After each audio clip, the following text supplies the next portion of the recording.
Good morning, Giants. Welcome to Wake Up with Giants TV. Have you ever wondered how to transform your life after setbacks?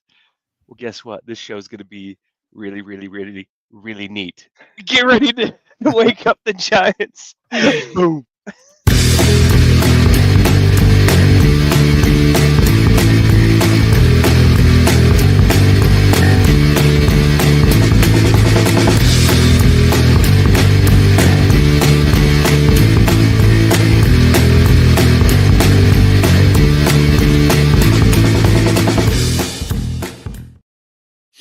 Good morning, Giants. Welcome to Wake Up with Giants TV. I'm Ryan Morris, co-creator of Wake Up with Giants TV, a tribe of giants, 12 Journeys Coaching, and then contributor in a book called The Journey of Riches. My little noggin is wrapped by my pinky. So you can I think find you that had on people Amazon. right over it. Oh, Yeah. yeah. Well, it's a beautiful picture. You'll just have to find it on Amazon. And then I'm also here with Nick Smith, the author of The Giants and the Smalls, and the co-creator of Wake Up with Giants TV, a tribe of giants, and 12 Journeys Coaching, and a whole bunch of other great things. There's a book right behind him on the shelf. It's The Tortoise's Hair, inspiring book. You can find that too on Amazon as well. And we've got a lot more stuff to put out into the reality, and a lot of stuff inside of Nick's noggin that you'll find out more about as we go throughout our journey. And in fact, we have a master class that's going to be happening today after our show. There'll be a little pause, and then right after at 11 a.m. Mountain Time, we will dive into that. Nick, do you want to tell people a little bit, give them a preview of what's going to be happening? I do. Yeah. So we're going to be talking about the stuck points that people face, not enoughness, self-sabotage, and then carrying the weight of others, not having boundaries or these are areas where we face that in our health, our wealth, our relationships. And so we're going to go through those and show you a pathway out. I'm going to also share a screen here. We are also going to be sharing the principles of the 12 Journeys, which is our coaching program. It's the journey of the giants. And so this is kind of the back office for our partner coaches. So there's two ways that people work with us. One is through our SG programs as a participant, and the other is to be a certified partner coach with us, where you have access to all these tools. But our goal is to equip you with an operating system that will underlie and be foundational to everything you touch in your life. And so we're going to teach you the 12 journeys that giants take to become giants in their world. I wanted to show you just some of the tools that we've created for our partners here. These notebook LMs actually dive deep into each of the 12 journeys, but also teach our coaches how to be better coaches, and then also how to grow their businesses. We have our AI in there where you can actually have conversations with me through my AI clone. That's a little weird to think about, but it's moving that way. He's a pretty good dude. He's not as personal as I am, but he's all I right. imagine him with you with hair. I should put him with hair. My clone has hair, right? And then we have all of our books and documents in here. Our 12 Journeys videos, our training videos for our partner coaches are in here. We also have built out GPTs and applications for our coaches to really help them dive deep and serve their clients powerfully. So our goal with the training today and these tools is to really help you to step into your giantness. It's in there. It's in your DNA. It's engineered from the beginning. You don't have to earn it. You're already enough for it. Our job is to awaken it. So plant you in the garden and get you growing. Kaboom. So, how's that? It was all right. Yeah. That's pretty good. I've heard better. See what I mean though? Like he has so much stuff that we call it Nick Well, knowledge. There's more. There's more coming. Wait, there's Yeah. more. I know Yeah. there is. I absolutely know there is, but Can't leave it alone. Yeah. You got to go to my12journeys.com to find some of that stuff. If you want to join an SG program, that's our Sum Gigante, which is I am giant in Latin. If you want to join that program, you can reach out to either Nick or myself and message us. Let's have a conversation to talk about it and see if it's the right program for you. And it is a good morning, Alina. We appreciate you being here with us today. we are going to go ahead and dive in and introduce our guest. Nick, will you do that? I would love to. I was just shipping this over to the Tribe of Giants so people can watch live there. But remember, if you're going to watch this and you want to comment, you either have to comment on my personal page. Ryan, we need to get your account connected here. So Connected that we can again. do it Yeah. there. Yeah. And then, or YouTube. So if you go to YouTube, you can live comment. We'll pull those comments up on the screen and talk with those talking points. So let's introduce our guest. She's an amazing person. We're diving deep into what it really takes to rebuild your life after challenges. So we've all faced moments that shook us: divorce, loss, big life changes, and wondered how to start again. So our guest today not only knows that journey, but she's lived it. So Emma Edwards is a coach, writer, and yoga teacher devoted to guiding women, especially mothers, back to their own power, presence, and truth. After moving through her own seasons of divorce and co-parenting, Emma rebuilt her life from the inside out, transforming her struggles into doorways to deeper connection, honesty, and leadership. She now leads women out of guilt and performance and into a life led by presence and embodiment through her signature program, Surrender the Struggle, one-to-one coaching, and inspiring content on YouTube and Instagram. So get ready for a conversation filled with grounded wisdom and soulful insight. A massive welcome to Emma Edwards. Thank you so much. Did that sound like you? Sounds like me. Sounds Yeah. like me. Yeah, A- scratching the and surface. and so much more. This woman Yeah. is has become one of my I get very emotional about this.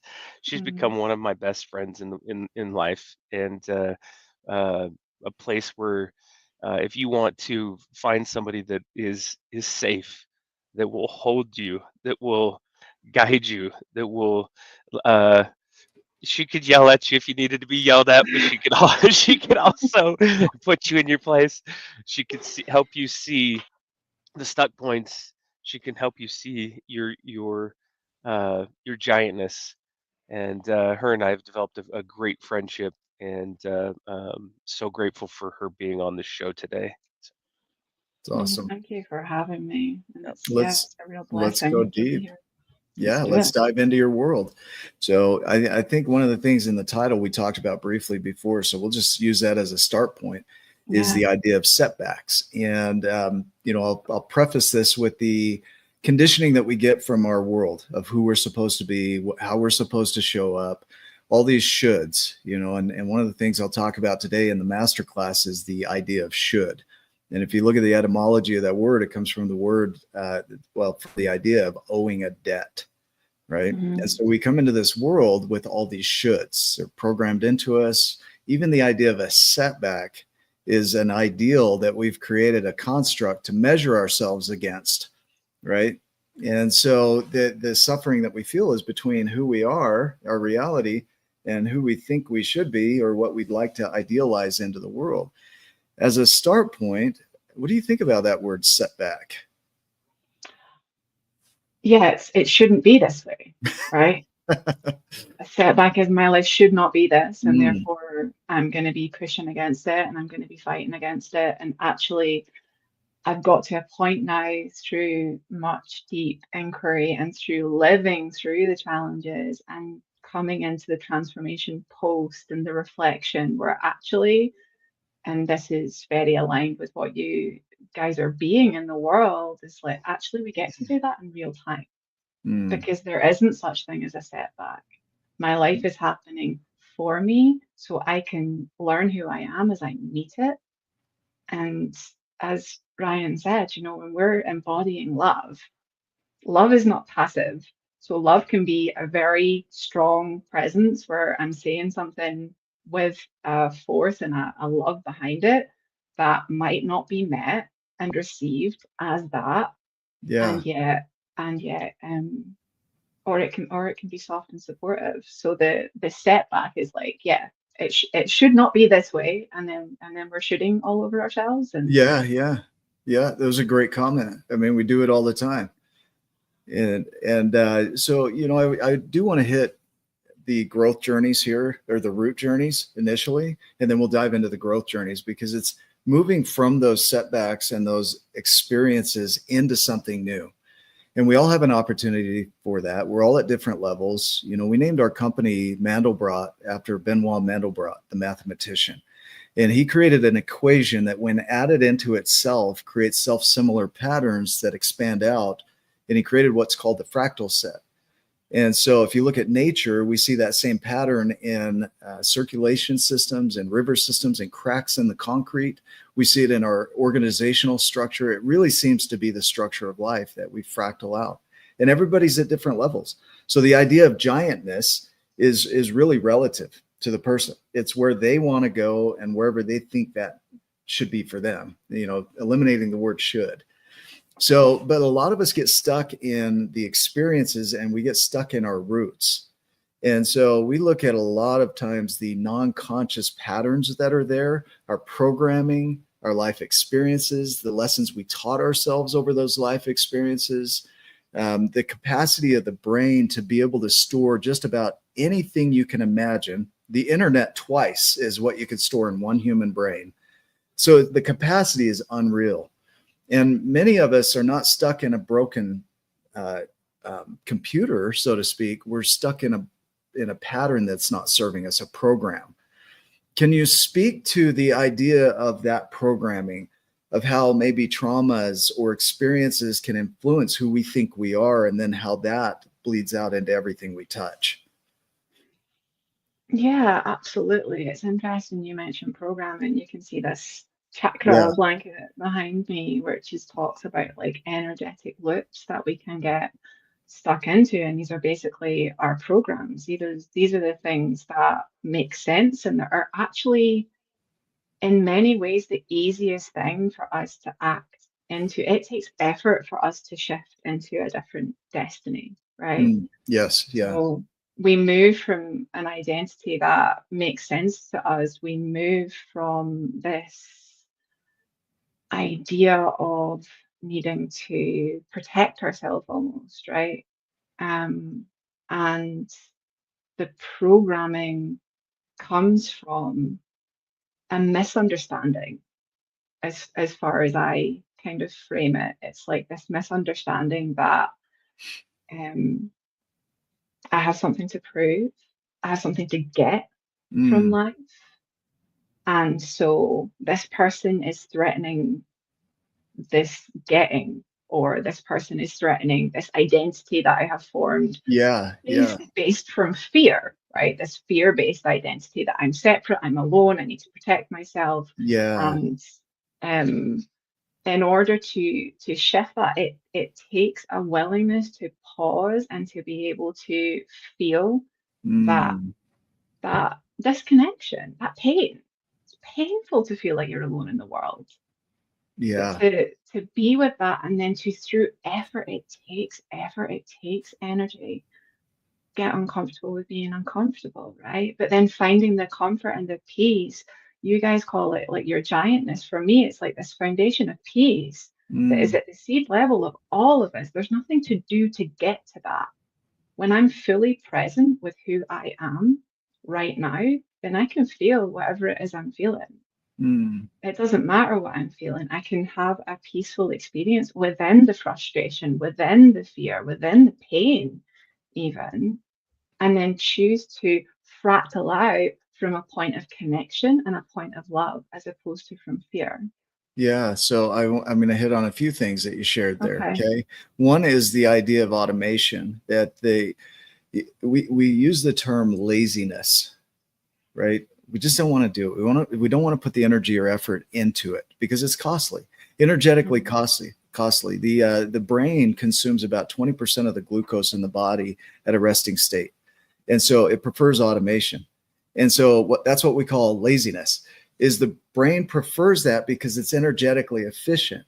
And so for you to create anything outside of that is costly. And so the brain will resist it even when it's good for you. And so you want to go and change into something new. It's going to cost you in a lot of ways until it doesn't, because what it does as you use it over and over again, the brain automates that and then allows it to be efficient. So it becomes your new operating system. But like you also said, the awareness matters and an acknowledgement or acceptance of that awareness without resigning. And for many of us, when somebody rubs up against our identity, Oh, we have so much fight in us. I have it too, where we go into defense mode and fight mode. We pick up the swords and the shields and we say, oh, hell no, you're not going to do that to me. And it is an opportunity for a person to wake up to it and hear it, but it's not your job to make them wake up or hear it. That's their opportunity. And then for them to change it, they get to go through the process, if they choose to do that, of rebuilding new neural pathways. What are you thinking as you hear all that? I'm thinking about my life right now and Mm, just how coherent that is with just how far that I've come on my own journey of acceptance with boundaries as well, right? Where it's like I can love you right where you are. mm, And I don't need you to understand my choices. I don't need to explain my choices for you. I don't need you to agree with my choices when I know who I am and where I'm coming mm. from, right? Yeah. That's really what comes forward for me is like the being the love in the world for others. Actually, the only action is what we can do. We have to trust that the energy that we're putting out, it might not land in that moment. And if Yeah. we're expecting it to, then we're disempowering ourselves and we're making it more of a transactional kind of way, Yeah. Yeah. right? Yeah. So boundaries, I mean, you hit on that. So let's open that up here. What are they? How are they used? Like, how do you know who you are versus who you think you should be? Because, I have a tendency in my world to take on the chameleon, to mold myself to fit the environment for survival, for protection, Mm-hmm. Mm-hmm. and then there's a certain point where I start to resent that. It's like, I don't want to do that anymore. I'm tired of putting on the mask, Mm-hmm. and it's not very, healthy for relationships, right? If I do that. And so there's a part of that, but there's also an awareness that that plays out in me while not allowing it to drive the bus, so to speak. Mm-hmm. Right. So when it comes to boundaries, what is that to you? What is a boundary? How does it work? How do we keep from losing this inside of a relationship? I mean, that's something that I'm still learning Mm, myself, 100%. I'm not currently in a romantic relationship, and I have a co-parenting dynamic. I have two children, and family yeah. relationships. For me, I think there's this concept of boundaries of like, you've crossed my boundary. I'm not accepting that. And actually, I have a distinction between boundaries and walls Okay. Yeah, please. because a wall is a defense. Mm, A wall creates more separation. A wall is coming from a place of judgment, of you should not be doing that. You should not be doing that. And therefore I'm judging you and I'm feeling a mm, certain way. The reason I'm feeling the way I'm feeling is because you have done X, Y, and Z. And mm, to me, now my understanding is okay, like you say, I know who I am. I'm coming from my enoughness. I'm not coming from any need. I'm going to speak my truth mm, lovingly in an intention to add to you mm. collaboratively. Now, you might not be able to hear that. You might Yeah. hear me as angry, or you might hear me. Right. I can't control the listener. I know where I'm coming from. So that's one side of boundaries is like knowing who I am, knowing what I stand for, and coming from that place of feeling full. And if I'm feeling any kind of defensiveness, if I'm feeling any kind of judgment, it's not a place for me to speak from. And then on the flip side of that, when we talk about crossing boundaries, Yeah. like for me, holding a boundary is I love you right where you're at. So if you're feeling angry right now, I love that about you because Mm, it's part of you right now. And for me, I'm going to take a step back in this moment and we're going to come back to this when we're both feeling ready mm, for it. So it's not like you've crossed the line and F you. It's just mm, like, I love where you are right now and I'm not available for it. mm. Yeah, and that's a personal thing. I would imagine that, each of us gets to Yeah. really decide what boundaries, we're going to have based on our value systems, and then where we go from there. to not sidetrack this all the way into boundaries, we'll talk about thriving through setbacks, but that becomes part of it. I mean, everything's a relationship. Our relationship to people, our relationship to things, our relationship to events. They're how we relate, and a lot of that relating comes from who we think we are. So if we go back to the idea of your boundaries, if you don't know who you are, it's like Alice in Wonderland. She's going down the path and she says, which path should I take? And he says, where are you going? And she says, I don't know. And he says, well, any path will do. And if we don't know who we are, then any path will do. Not only will we not have boundaries, we'll cross boundaries, because if we don't have them, it's really hard to honor other people's boundaries. And so it's important for us to really know who we are, which goes back to the journey of non-consciousness of who are we? Are you really you, or are you the programming that your parents taught you? Are you the programming that your culture taught you, that your society taught you, that your own experiences with your limited access to knowledge taught you, all the way back when you were a kid? Can you speak to the identity? Like, how do you know who you are? To really simplify it, because I can relate to the chameleon, right? And actually, for most of my life, up until I got a shock and then got set on this journey of self-inquiry, I knew that I did it, and I thought that was actually a really powerful thing. I thought that was how I loved people. I'll adjust myself to what I think that you want me to be, Yeah. and therefore you're going to feel accepted. And actually, I'm coming from a place of not feeling accepted myself, Yeah. and hoping for that back, right? So Yeah. it's not like That reciprocation, right? yeah, you're like looking for it directly from that person. I'll give you this, and you'll give it back to But me, and it's then let's talk transactional. about the resentment builds then, Yeah. right? Because Yeah. I'm empty. So to simplify identity, I think that when we get quiet and we really tune in, we know when we're acting in a way that is inauthentic. We know when we're compromising our own needs. We know when we're sacrificing ourselves. We know that. I think a lot of people just don't know that there's another way. Yeah. There's got to And be some grace for that, right? That 100%, everybody's at their own level of this. yeah, Yeah. yeah. And so the other way, like how do I know who I am is am I feeling good? Am I feeling full? Am I feeling ready to add to the world?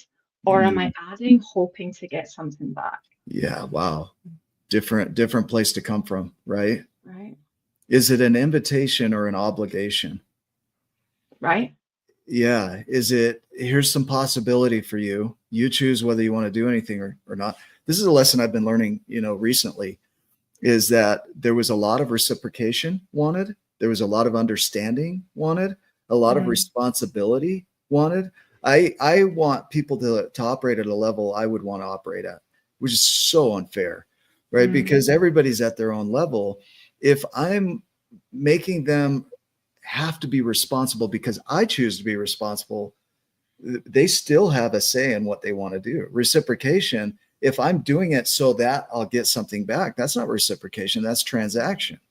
If I want understanding so that they'll change, that's not understanding, that's manipulation, right? Yeah. If somebody wants to understand, then they can choose to understand and they can choose whether they do something with it or not, but there's no obligation in it, right? So the identity piece comes in of, well, who's doing all of that? Like what character are you being in the world that is doing that responsibility, doing that understanding, doing that compassion, that empathy, or doing the manipulation and control? Like, what is that character? Because that's really what's driving everything in your outer world. Maybe exploring like why there is that need to be manipulating or to have something in return. That is really, I don't know, the moments that like the tough swallows, like we're like, well, the look in the mirror where you slow down with things, like you said, Emma, and you get quiet and you find out really what's driving you. and where you feel like you're out of peace, or where the work can happen. A lot of times it comes up in emotion, and so Mm. you can Oof, feel yeah. those emotions, and you go. It takes time because we suck a lot at it. There's a lot of there could be a lot of experiences there, some traumas, anxieties, depressions, like all kinds of things that could come in, stories that you've adopted. There could be a lot of layers to everything. I talked about the other day about T-ball. I don't know if you guys have ever seen on TikTok, and if you haven't, I encourage everyone to go watch little kids playing T-ball on TikTok. It's hilarious. You know, they'll Huh. be facing the wrong way. They'll like they'll do like the gritty to first base, you know, and the parents are like, run, you know, just screaming like, you know, this one kid was doing the worm all the way to from third base to home. Like, I Yeah, mean, he was like a 6-year-old or a 5-year-old kid, you know, and then I saw this other one where the pitcher, you know, was standing there and it's T-ball, so it's not really pitching. The kid hit the ball right to him, and the pitcher bends down to pick it up, but the little kid runs right at him, and Superman tackles the other player. That's not part of baseball, obviously. Mm. And we're like those little kids learning how to play t-ball, and sometimes we really really suck at it. Sometimes we think we're awesome and we're doing the gritty to first base, and other times we're doing the worm to home. Other times we like we're yeah, facing the wrong direction to hit the ball, all kinds of stuff, but we just don't know. So it's takes practice. It takes, like Alina had commented, uh it takes some time, it takes some grace. And if you can slow down and go, okay, I'm learning how to play t-ball, and Mm. sometimes you got to laugh at yourself too. Oh my gosh, I really didn't handle that the best way. But then you have that reflection. You can see it. We Yeah, call it, you know, in our journeys, it's the awakening, it's the awareness journey. It's seeing that and going, oh, yep, I do that, and now there's something to do to move forward. absolutely. And isn't that, I mean, I always say this about hindsight, because hindsight, I think people weaponize it just habitually. I mm, could have done that better. I should have done that better. If it were yeah, shooting yeah, again. yep, And actually, in that moment, especially if our nervous system has taken over and we're in fear, in that moment, we couldn't have done any better. Because if we could have, we would have. Because we're right. all doing the best we can with the level of thinking we have access Or we do to that to at any others, given moment. Yeah. right? So Yeah, right? we're like You should do requiring them. better. They should have done better, and it's like, Yeah, no, that's not where the energy belongs. My energy belongs right here, right? yeah. They're responsible for them. I'm responsible for this guy. So if I start trying to coach or teach them like they need to operate at my level, it's like that's Yeah. not fair, dude. Like I've been doing this nonstop for 15 years and I'm still messy at it. And then to go in and require somebody else to live at my level, that's so unfair, you know? And I'm not even at the level of others who are just way up here. If they came in and required me to live the life that they run, I'd Mm. be wholly incapable, right? Or not incapable, just unprepared, unequipped to It's do it. that. Yeah, It's that. You can't hit 90-mile-an-hour fastballs. yeah. You might ding a couple every now and again and get lucky, but it takes the work. It takes the practice, and that's what it's all about. Is then you learn, and when that comes up again, then you can go, there it is. Mm. What tools now do I have to draw on, and how can I shift that? What can I do differently? Mm. And that's where that growth occurs. It's it's phenomenal. And pretty soon in other areas of your life, or in those areas of your life, you'll be hitting the 90-mile-an-hour fastballs. You look back where we were at, Emma, this is hilarious because like when we first started Wake Up with Giants TV, I was in my basement, unfinished basement, this see-through green screen, like it was terrible. Introductions were awful, that like everything was pretty much like meh, you know? Mm. Hmm. And you look back at it, but the messages were great. The Yeah. point was great. The thought was great. And we kept learning. We kept Yeah. growing, we kept shifting, and now today, like, we get on and it's not scary. It's not well, maybe it is a disaster. Some of you at home are like, "What a disaster." It's it's not like it was before. You can't see Mm, through my green screen, you know, you can't see the mm, lighting in the background and all this stuff like that. We have great audio. Nick prepares so many great things for the show, and it just it's almost automated at this point. We just know mm, what to do, and that's because of lots of time, lots of swings at the bat, lots of tripping and falling, and now we're where we are now, and we can also look at it and go, okay, well, where do we want to go in the future? How do we want yeah. to get there? So, Emma, let me ask you this. Okay. So, we're going to go back to neuroregulation because you talk about the emotions getting in the way, and your identity creates those emotions. So, who you think you are creates that. And so, often when it comes to relationship with anything, your neuroregulation or your neurobiology is going to take over and tell you how to interact with that person or that thing. So, based on your past experiences, can you go into your point of view on how to manage or how to be with emotions so that they're not creating reactions to the world? Does that make sense? Yeah. I have a three-step process, if you like. Yeah. But it's based on this foundation of trust. Okay. I trust myself and I trust that the life that is happening in front of me is for me. Mm. That's the place I'm coming from. Now, if I'm in resistance to my life, so I'm feeling a frustration, I'm feeling a worry, any kind of anxiety, then I'm not in this moment. I'm going back to my past, or Mm. I'm jumping ahead to what is this going to mean for the future? I'm not actually right here and right now. So step one for me is coming into presence. Okay. When I come into presence, I can claim my emotions, right? Because the automatic thing is you're making me feel as opposed to I am feeling, Yeah. Yeah. right? So Yes. Taking that when I responsibility. yeah, taking ownership, this is my Yeah. experience. It's Yep. happening in me right now. When I can do that, I can come to a place of peace with whatever emotion is happening. Because for me, everything comes from love. I was having a conversation with my 8-year-old son just before we come on the call, and we were talking about different emotions, and we talk about, you know, every emotion comes from love. I believe that love is the building block of everything that we experience. That's a Mm. personal belief that I have. And so when love comes knocking on your door in the form of anger, are you going to do this Mm. and say, no, thanks, love. I don't want you here? Are you going to push it away? Are you going to open and embrace it and welcome it and feel it? Mm. Because that's all emotions are. They want to be felt, they want to be witnessed, they want All to of be them. experienced. Yeah. All of them. We're here for all of them. Yeah. All of them. And when I can open myself up to that, feel that feeling, Yeah. the love unlocks because the emotions themselves Yeah. last 60 to 90 seconds, right? When I don't perpetuate, when I'm present, Right.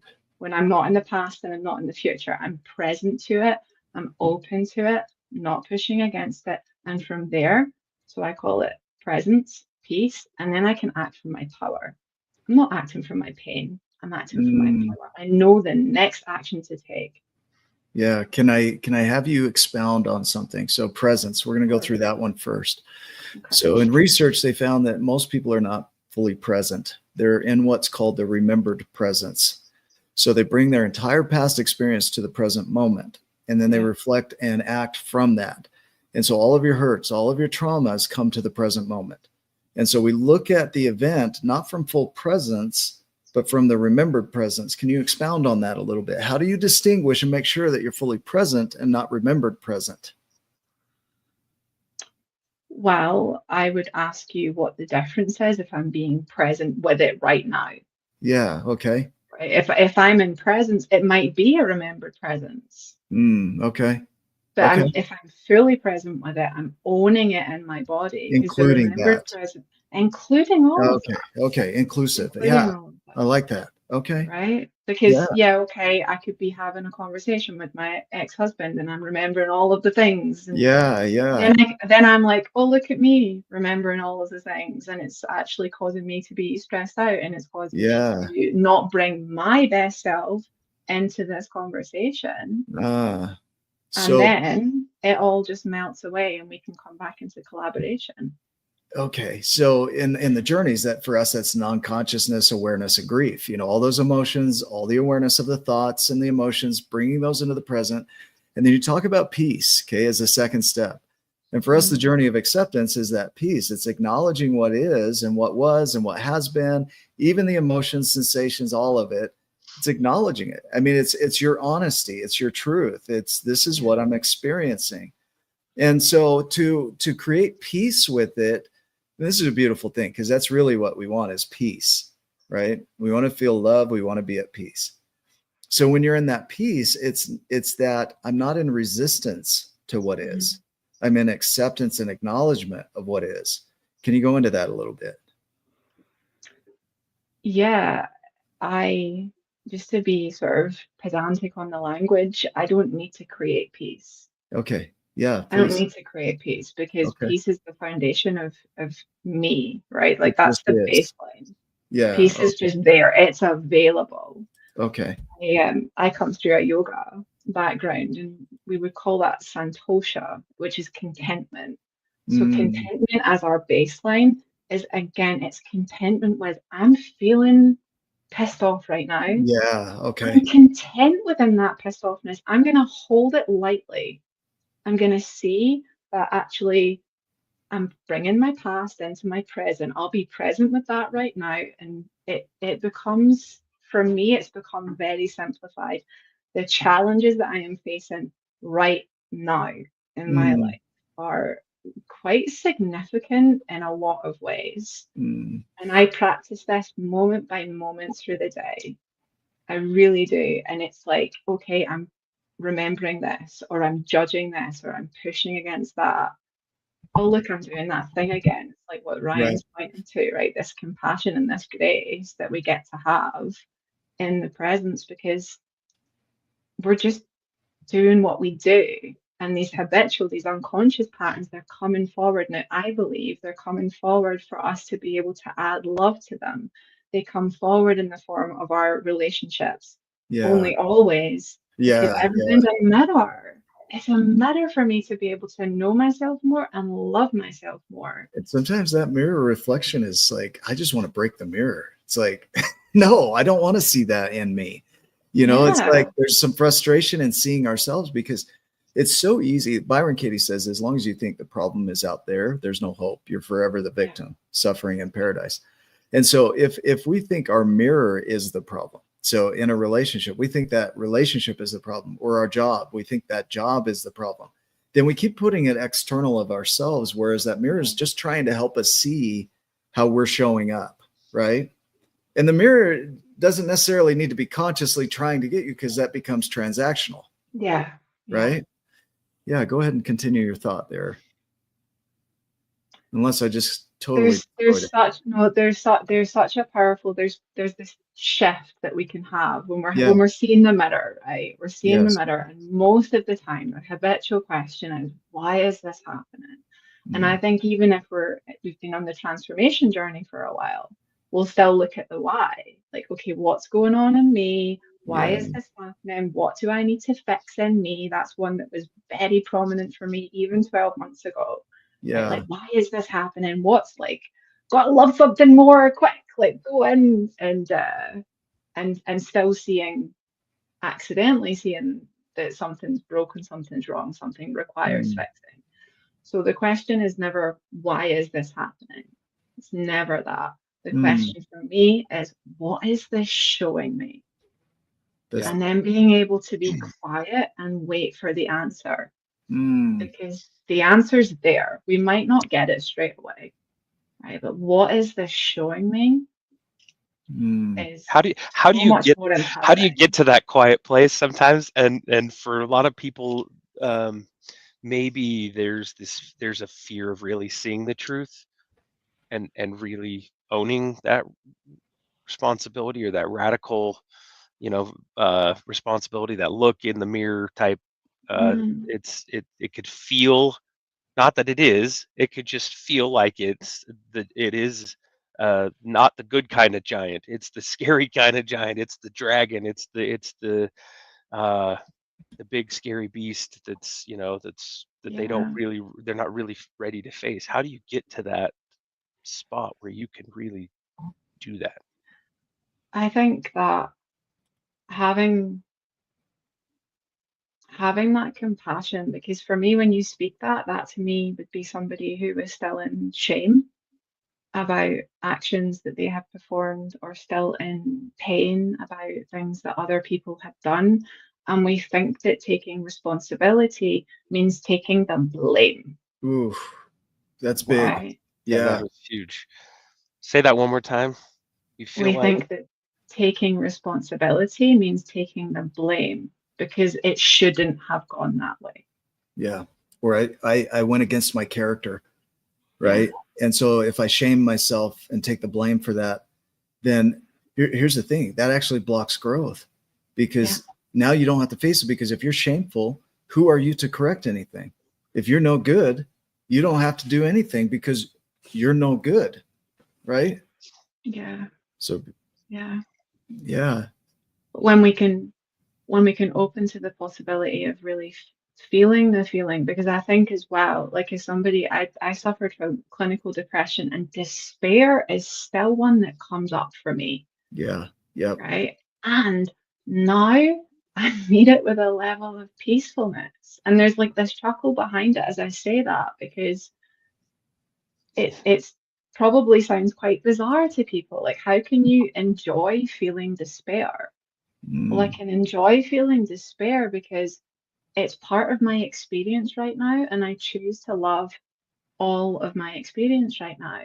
And I choose to know that in the experiencing of despair, mm, I'm owning that feeling, and it's opening something else in me. It's actually, in my opinion, expanding my capacity to love mm. and to relate to others as well, right? Because we're all going through something.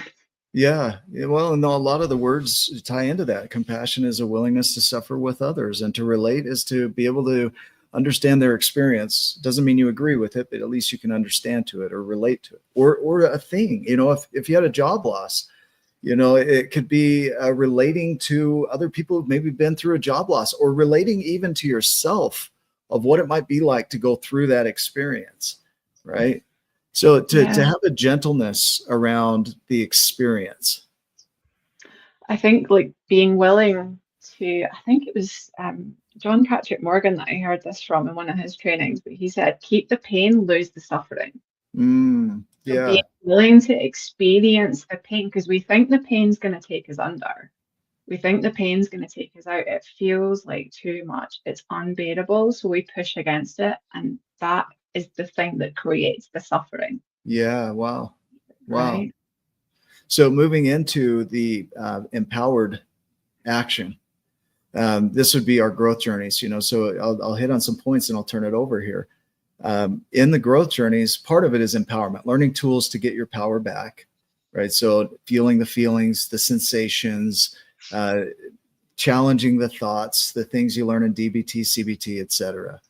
Then you go into the uncertainty, which is where a lot of people get afraid. I don't know what's going to happen next. I had a conversation this morning actually with somebody that is in that space of unknown. She's pushed through and bulldozed into the current situation. There's nothing left to do. So she's left in the silence, and I can relate to this. There's nothing going on. So there's nothing to work on. And it feels like despair because the uncertainty is there. She doesn't know what to do next. And she doesn't have a project anymore. And so therefore you're left in that emptiness, and you really get to decide what you do with it. So a lot of people feel, like you say, that despair. Whereas when you have a clear imagining of where you're going, it actually creates hope. Hope theory says when you have a clear vision, it creates hope in you. You know your future is going to be brighter. You know you're going to create it, and you'll overcome the obstacles. So there's the unknown, right? There's the abundance that everything you need, enough of what you need is around you to create anything you can imagine. The imagining of what would you like to create, and that's open, not how you're going to create it, but what would you like to create without restriction. And then you go into surrender and nurture, which is the care you give to it. And that ultimately leads to your impact. Can you go through your version of that empowered state? How do you process through acting from power? Yeah. So for me, at the moment, it's funny you talk about certainty and uncertainty. Yeah. Yeah. There's a lot of uncertainty Yeah. going on in my life right now. Same. And right. Yeah. And Ryan, you demonstrated this to me in the voice note you left for me the other day. It was like, hey, I've had this huge amount of external uncertainty. This thing has happened. And yet I know I'm going to be okay. I just know that. It's just like Yeah. matter of fact, I'm going to be okay. Yeah. So there's Which certainty is newer for within, me, trust me. Like that was like right? I was Yeah. like I kind of shocked myself. I was like, huh, yeah, you're good. Right. Huh. But you're good. Weird. And we're always good. It was We're almost more always good. uncomfortable. It was almost more uncomfortable to feel that versus the dysregulation and all the other garbage that I'd been Yeah. working Yeah. on for years. It was like, wait, that's new. Huh. Yeah. I'm good. That's cool. Sorry. I'm Anyway, good. keep going. No, it's perfect because like we don't always know the 10-step plan, right? Right. I don't know what's going to happen tomorrow in a lot of different ways with just things that are happening right now that I won't go into, but it's the power comes from being so certain, even in the uncertainty, that my life is happening for me, that I am Mm, supported, and that the next action is the only action that I need to know. beautiful. So when it's coming into like that level of presence, which Yeah. has been a very practiced thing for me, Yeah. especially in the past Yeah. 12 months, right? Like that level of presence and that level of certainty mixed in with the idea that everything comes from love. Like for me, that is the power of not needing to know, Yeah. not having the big vision at times because we don't always know, right? And it's nice to have that like North Star and like this is what I'm Yes. working towards, but we do that from an unattached place of like, oh, look, now life's giving me this and Yeah. it looks like we're going this way. So So the practice, you hit a couple of words here, right? You have the North Star, but the practice, doctors run practices. Think about that. mm, They because there's room for error in practice. And so, but what you practice becomes your automation. And then the power of having the North Star is I have something that I want to work toward. I want to create that in my world, whatever it is. And it doesn't matter, whether the world measures a certain way, it's up to us to measure our way. But yeah, then in the nurturing of it and the creation of it, knowing that the next steps are going to be there. So you've empowered yourself to be able to know that the next steps are going to be there. The power of play is what I want to hit on. In the nurturing process and the creation process is we live in a hustle culture where we're told to go, go, go. There's no room for mm, rest. You should constantly be processing, healing, moving towards something, right? yeah, If you're not moving forward, you're moving backward, which is technically true. But then we forget to play. And so we take it so seriously that under a stress state, we're not actually creating our thing. We're creating a really slow movement towards something, but it might not be what we think. I mean, can you play off of that a little bit? You like that play on yeah, words? right. It's like, yeah, I love Yeah. that. I love that because we're taught to struggle and to grind and to maybe enjoy the weekend and we can escape at that point, or Yeah. we find ways of distracting ourselves from the grind of everything. There's no real rest. There's just a collapse Mm, into like, oh my gosh. So this is one that again, it's quite a new integration for me to really see that the rest is vital because if I'm gonna build something that is really a representation of me, not from what's expected of me, not from what I think I'm meant to add to the Mm, world, not from any kind of pressure, but instead from an authentic desire, a movement into what do I want to say here? The foundation of everything is us, right? Mm. So if we want to build something strong, we've got to be strong. Like mm, that's the crux of it, yeah, yeah. really. Like I've got two children. Both of them have a lot of emotional unrest at the moment. Mm, If I'm gonna be given to them, I've got to be given to myself first. yeah, Got yeah. to. And then from that place, I'm not sacrificing anything. When they ask me to do something, when I'm required to do extra things at the moment, it's like, yeah, I can give you that because I give to myself regularly. And not only that, but again, with the boundaries thing, You like know how much you can give. well, Yeah. they know, okay, I'm going to, mom's going to go and breathe for a little bit. And they're like, yeah, Mm, cool. Of course, because they And know the it impact of that. teaches them to be able to do their work too, Yeah, which is amazing. They have a model of yeah, relating. yeah. yeah. There's I just saw one of the top trainers on muscle building, bodybuilding. He tried a test to see how what would be more effective at growing muscle. And at first he went 2 days and there was some moderate growth rather than just pushing through.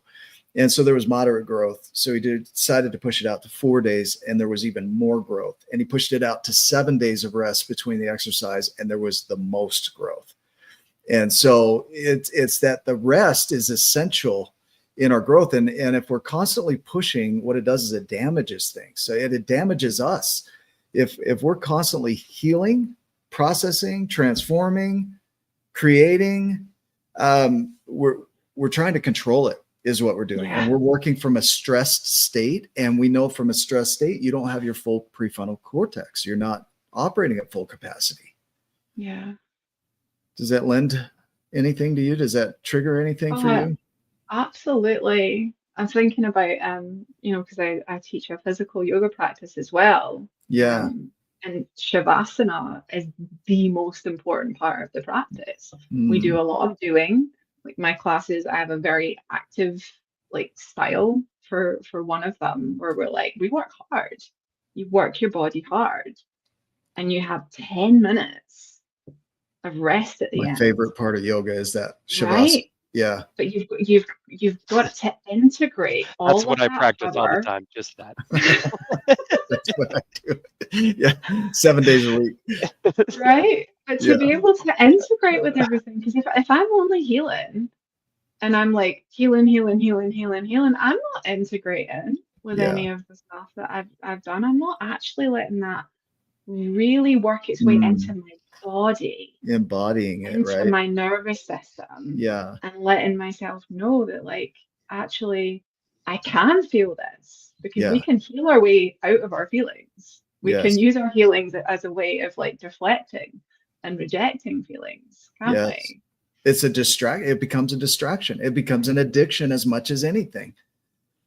So Yeah, going into the idea of setbacks, pulling this all together, this went way yeah, too fast for me. right. The idea of setbacks, is a construct. Is we're here, and we think we should be here. So Yeah. a setback is that didn't happen, so we call it a setback, and that's all it is a label. So when you say that the suffering occurs in the gap between, right?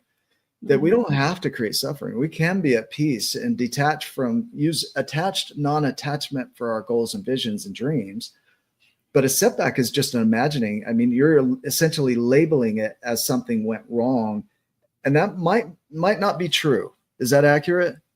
100. If I can bring this into a very tangible example, Yes. in the sense of I would not be sitting here before you as the woman I am today, had my marriage not broken Mm, very drastically, very quickly. mm, I would, at the time, it was painful. At the time, I resisted it. At the time, it would have been labeled a setback. It is now yes. the greatest gift that has happened in my Beautiful. life thus far because it's put me on this path. It Yeah. was for me. I was ready to see something different and be something different. And before that moment, the construct I was in of depression, loneliness, suffering as a Mm. norm and having little moments of relief from that. And Mm. now that's flip reversed. And that's beautiful. So it Could wasn't a we? setback, it was the path. And it's I was always clapping been my like Yeah. opinion. off screen. I'm like over here clapping. I've, I've got a question around this.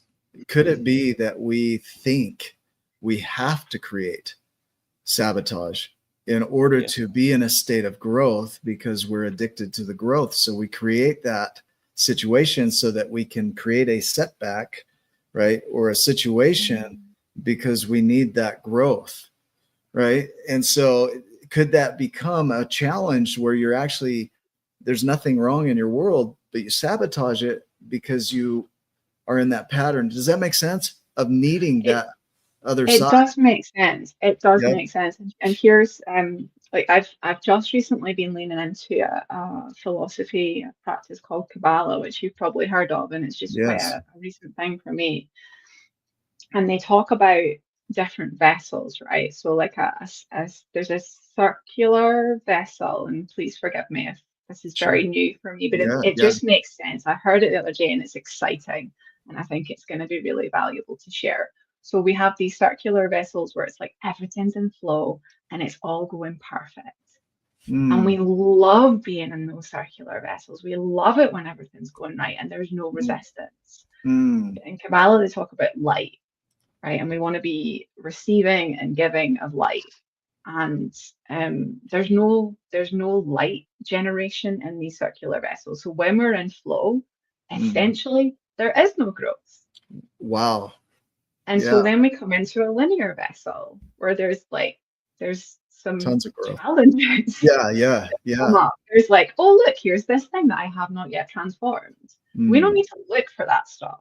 Life will give that to us. Yes. Just So we don't that. have to go self-generate. We don't have to sit, we don't need Yes. to look for it. And when we have something in our life to say, like, oh no, now I need to heal from this, it's like when we have that, like, oh no, or like, oh, it's like we're not actually seeing the gift of it. Everything in life is a gift. And I Yeah. get that that might seem quite extreme, but like, it has, this is what brings the peace for me, is to really pause. And even when I'm like, how is this a gift? How Yeah. is this a gift? I know that it is. And actually, so that's where the expansion happens. Yes. That's Yeah. where more light is received, and which means I can radiate even more light into the world because I have more to give. That's beautiful. Emma, how do people connect with you? Do you have a I website or I Instagram don't or? have a website actually. I have Instagram and I have Facebook, Okay. and I have a couple of YouTube channels as well. Will So you drop that in the comments with you when you can so that people can yeah, see that? Yeah. Of how to so connect I'm with you? createwith.emma for Instagram. Createwealth.emma. No, with WITH. Oh, Sorry. create with. I'm Create sorry. with like together. Createwith.emma. Yeah, EMMA. I'm going to try yeah, this on. Tell me if this looks right here. that's it. Okay. That's I'm going it. to leave that up for a Yeah, minute.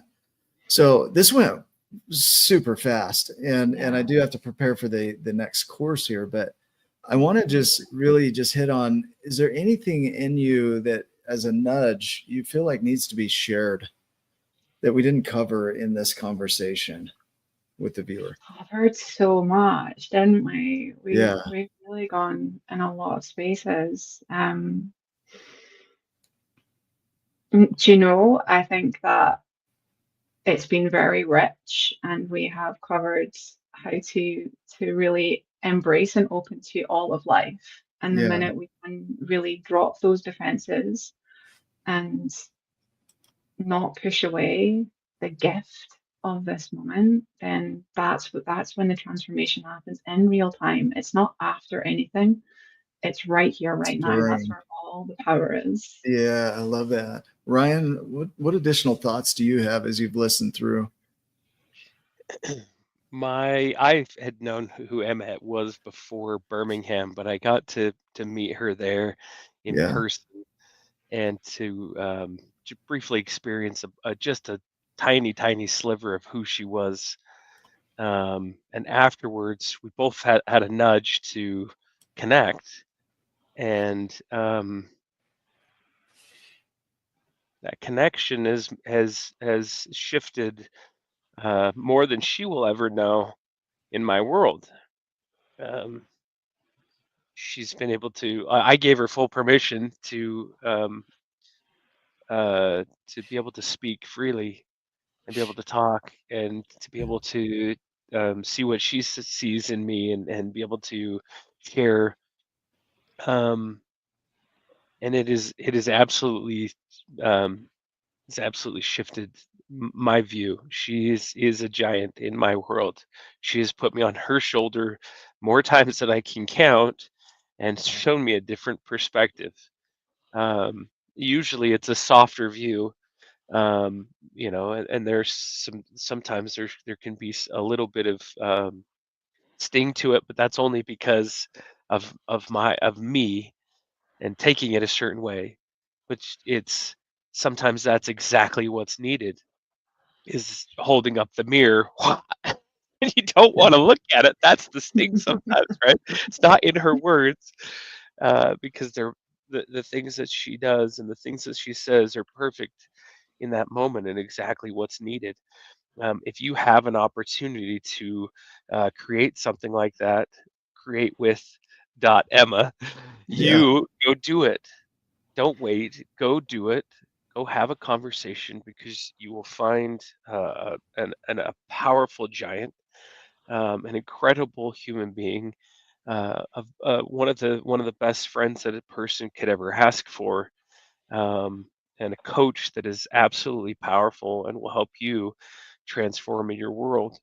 Um, she has helped me to shift that view to where I was able the other day to be able to go, uh, I'm going to be just fine. And that hasn't always been a thing, like I said.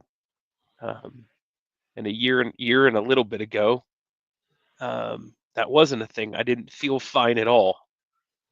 And one thing that she said to me was, "It doesn't fucking matter." You go so cockney when you do that, Ryan. I You can't need do to it. work on that. You have to say it in your voice. But I'm like, oh, I was taking meaning. I was making all these things in my life make so much meaning when I could make them mean whatever I decided I wanted them to be. And I could shift, and I could adapt, and I could grow, and I could become a lot better at playing t-ball. And I still do the worm going home, because that's my personality, or the gritty. I'd still be like da, da, da, da, da, and uh I can put my personality to it, and that's perfect. Yeah. And Awesome. she's very good at seeing that in other people. So go, don't walk, run to the computer and find Emma and become her friend, as fast as you can. That's awesome. Yeah. Thank you both for being a part of Thank this. you. For those that are watching, as always, go back and rewatch this. That would be one thing, but go to YouTube and subscribe and Yeah. hit the notification bell so that you see when we go live every single dang time. Yep. And you probably know somebody in your world that could use this conversation today, that they need exactly this message. So we'd invite you to share it with them and tell them why you think it would fit for what they're going through. And we have 330 plus interviews so far, 800 uploads on YouTube. So there's plenty of content there. And then you can always learn more at my12journeys.com. And so, Emma, thank you. I've learned a lot through this as well, even the reframing of some things. The piece also includes the presence of what is, no matter what that what is, that's presence. And so that's a powerful shift for me to see it that way, because there's a rigidity that comes in this world of personal development. There are even coaches where you start to create these unwritten rules around how to even personally develop, right? And what's right and wrong. And it's like there's so many books written. There's no one way. There's no Right. one way. And Yeah. so you gave a fresh perspective to that. So thank you so much. Is there anything else before we wrap up here? I am just incredibly grateful to have spent the time with both of you, and I've learned a lot today as well. And yeah, it's been amazing. It's been perfect. Awesome. Well, we appreciate you. For those that are watching, we love you. Go make it a giant day, and we'll see you in the next video. Love you too. Love you. Bye.